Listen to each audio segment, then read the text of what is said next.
Welcome back. Today, I'll show you how to convert a PDF to Word, even for complex documents. Start by opening the PDF you want to convert, like this one, with tables and images, which usually makes conversion tricky. Now open your browser and search Google for Adobe PDF to Word. Click the first result. Upload your PDF and it'll start processing automatically. Once it's done, you can download it for free. You won't need to sign in for this first file. Go ahead and download it.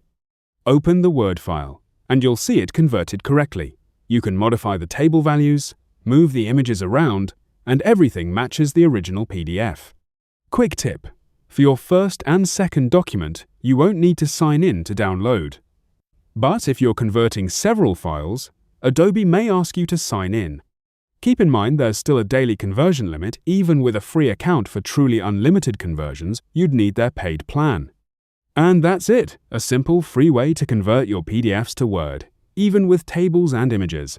If this helped, drop a like and subscribe for more quick tutorials. See you in the next one.